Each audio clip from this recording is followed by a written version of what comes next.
ABCD 包囲網とは、1940年代初頭、日本に対して経済的な圧力をかけた4つの国々、アメリカ、イギリス、中国、オランダの頭文字を取った略称です。この包囲網は、軍事的な武力行使を伴うものではなく、経済的な封鎖によって日本への資源供給を制限し、日本の軍事行動を抑制しようとするものでした。1931年の満州事変以降、日本の対外政策は国際社会の非難をよそに、次第に強硬化していきました。中国東北部への侵略を皮切りに、日本は大陸での権益拡大を推し進め、その過程で国際連盟からも脱退していました。1937年には日中戦争が勃発し、その戦火は泥沼化の一途をたどります。この戦争は日本の軍事支出を著しく増大させ、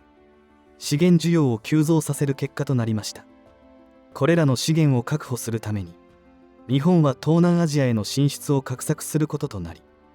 その動きは結果的に国際社会の警戒心を強めてしまうのでした。アメリカのルーズベルト大統領は、日本の東南アジアへの進出は、アメリカの太平洋における影響力への挑戦と捉えていました。その拡大を阻止するために、武力行使ではなく、経済制裁を段階的に強化します。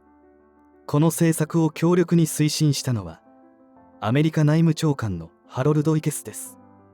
対日石油輸出禁止を強く支持し、アメリカの対日強硬策を推進します。1940年7月には鉄くずの輸出を制限。翌41年7月には航空燃料の輸出を禁止。そして8月には、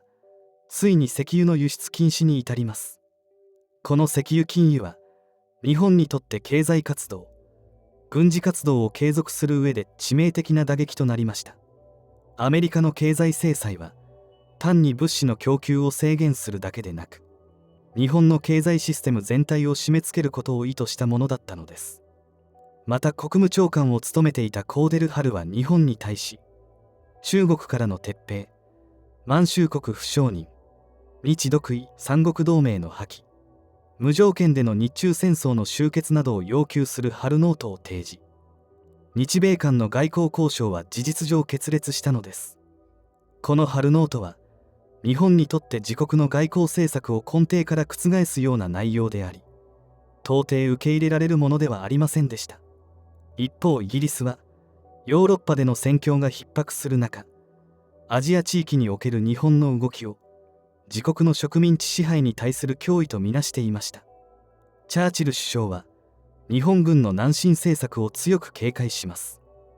東南アジアに多くの植民地を抱えるイギリスはアメリカと連携し、インド洋方面からの石油輸出を制限、日本の軍事力と工業力を削ごうとしていました。自国の植民地を防衛するとともに、アメリカを対日戦に引き込むための戦略的な側面も持ち合わせていたのです。そして中国は1937年から日本との戦争状態にあり、日本軍の侵攻によって直接的な被害を受けていました。蒋介石率いる国民政府は、これ以上の侵略を阻止するために、日本への資源供給を妨害、補給線を脅かすなど、日本の戦力消耗を図ります。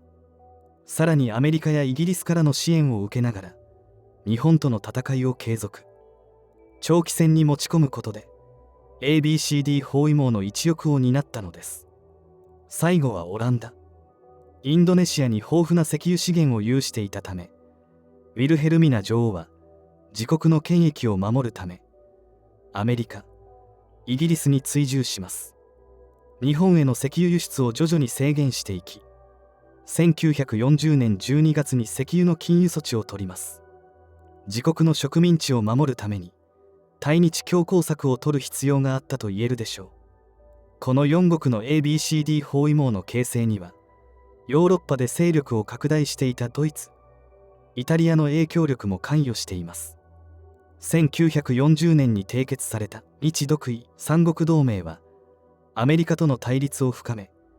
ABCD 包囲網を強化する要因の一つとなりました。三国同盟は日本を国際社会から孤立させ、アメリカやイギリスに経済制裁を正当化する口実を与えることになってしまったのです。この経済制裁は日本への軍事行動の抑制だけでなく、日本国民の生活においても深刻な影響を与えることになります。特に石油は 80% 以上アメリカからの輸入に頼っていたため、禁輸によって備蓄していた石油が急速に枯渇、軍艦や航空機の軍事行動が制限されるだけでなく、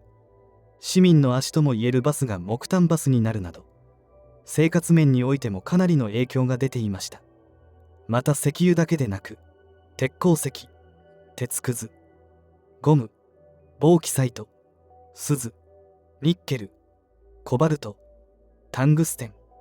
モリブデンなど軍需物資として重要な資源も輸入が制限され、日本の軍需産業は大きな打撃を受けることになったのです。資源不足は日本経済全体を疲弊させ、国民生活にも大きな影響を与え、食料や生活必需品の不足、物価の高騰なども招きます。その結果、経済制裁は日本の政治や軍事指導部に早期の解決を求める圧力となり、経済制裁が続けば日本の軍事力は著しく低下し、国家の存亡が危うくなるという危機感につながりました。こうした状況下で、当時の近衛内閣は対米交渉の打開を目指します。しかし外交を担う松岡洋右外相は、日独伊三国同盟を対ソ連防衛の盾と捉え、アメリカとの対立も辞さない強硬路線を崩しませんでした。そのため、松岡外相を更迭に追い込むためともいえる内閣総辞職後、松岡を外した上での第3次近衛内閣が発足。新たに外相となった豊田貞次郎が中心となり、対米交渉を模索します。豊田外相はアメリカとの対話を重視し、柔軟な対応を試みるものの、